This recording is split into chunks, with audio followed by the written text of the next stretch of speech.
C'est un maître des lois de la vie et de la nature. Il est auteur de 2 livres transcrits en version française et anglaise et il est aujourd'hui président directeur général, donc PDG de l'entreprise Habitat et Voirie Afrique. Avec un niveau d'études scolaires de la classe de CM1, il s'est formé à l'école de la vie et est aujourd'hui un exemple pour de nombreux jeunes. Comment, pourquoi et comment justement lui ressembler? C'est, comme je l'ai dit, le moment de noter tout ce qui sera dit aujourd'hui dans Tranche de vie, puisque nous déroulons le tapis rouge à un invité au parcours vraiment très enrichissant. Et il s'agit de Monsieur Savadogo N. François qui nous rejoint maintenant. Monsieur Savadogo, habillé aux couleurs, j'allais dire du Burkina Faso. Puisque le Faso d'Anfani, quelle que soit sa couleur, quelles que soient ses couleurs, représente fièrement toutes ces femmes qui tissent la vie, ces femmes qui tissent l'espoir, ces femmes qui donnent un sens à l'or blanc, ces femmes qui tissent l'économie et ces femmes qui tissent le bonheur dans de nombreuses familles. Monsieur Savadogo, bonjour. Bonjour tout le monde et bonjour tous ceux qui nous écoutent. Je suis content de vous retrouver ici ce matin. D'accord. Et l'émission même, ça va être très bien. Et je vais profiter de dire tout ceux qui veulent suivre cette émission n'ont qu'à prendre une bic et une note parce qu'ils doivent écrire. Et je suis responsable de tout ce que je vais dire ici. Comme on l'a annoncé justement au départ, il y en a qui prennent des stylos, il y en a qui prennent aussi, pas de crayon, surtout pas, mais nous sommes à l'ère des smartphones, hein. Les notes aussi se prennent avec des smartphones, tablettes, ordinateurs. Voilà, nous sommes à l'heure des TIC. Ça marche. Donc, bienvenue à l'apéro. Oui.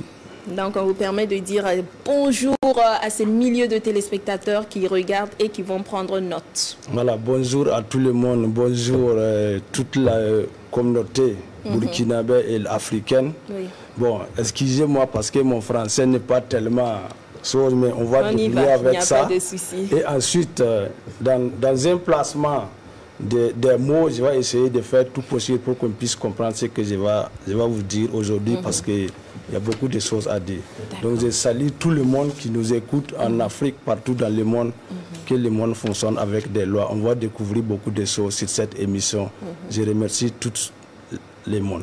D'accord, merci beaucoup. Alors vous, c'est Savadogo. Oui, Savadogo. Et non Sawadogo, comme on l'entend souvent. Je sais qu'il y a Sawadogo et Savadogo. Mais les Savadogo viennent d'où? Savadogo de Goursi. Goursi. Voilà, province de Zandoma. Voilà. Est-ce une erreur de frappe ou c'est même Sawadogo là qu'on s'est trompé et puis on a écrit Savadogo? Bon, tu sais qu'avant la monde, entre V et W, il n'y a pas de différence comme ça, mais c'est la prononciation et c'est la manière de l'écrire là qui fait la différence. D'accord. Voilà, sinon, c'est la même famille des Sawadogo. Voilà, parce que dans le mot français, il y a beaucoup de trucs qu'on dit des erreurs, mais si c'est en anglais, ça me plaît la même chose, quoi. D'accord. Voilà. Alors, dans votre région, qu'est-ce qu'il y a d'attractif, d'intéressant et est-ce que vous y avez grandi? Bon, moi, je suis né à Yesega, c'est vrai, c'est 10 km de Goursi, et 20 km de Yako, et 40 km de Wayugia, et 130 km de Ouagadougou. D'accord. Voilà.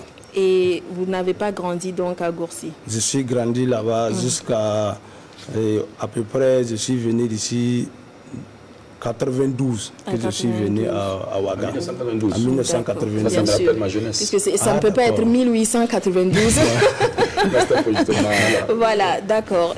Vous êtes dans la famille, vous êtes nombreux. Est-ce que vous avez grandi dans une famille entourée, la famille africaine? Il y a l'oncle, le neveu, la petite sœur, de la belle-sœur, de la tante, du frère, du mari, de la cousine, de la grand-mère qui était à la maison. Oui, c'est ça. Dans la famille, ça vaut 500 personnes dans une... Voilà.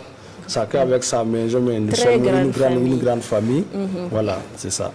Aujourd'hui, nous avons beaucoup plus de petites familles, des familles restreintes. On a des familles alliées, on a les grandes familles. Mais aujourd'hui, on aime beaucoup vivre, je ne dirais pas en aparté, mais constitué de petites familles. Papa, maman, les enfants. Qu'est-ce que vous pensez de ça? Est-ce que c'est une perte de valeur ou la vie d'avant avec les grandes familles de 40 à 500 personnes, c'était mieux? Bon, la grande famille, c'est tellement très intéressant. Si vous le trouvez en famille, s'il y a un problème aussi, Ici, il y a une situation, excusez-moi, il n'y a pas un problème. S'il y a une situation à résoudre, il y a beaucoup de personnes qui réunissent pour résoudre ces situations temporaires. Mais si vous êtes à peu près 5 ou 6 personnes, si les situations aussi arrivent, vous êtes 5 ou 6 pour les jours, ce n'est pas la même chose si vous êtes nombreux.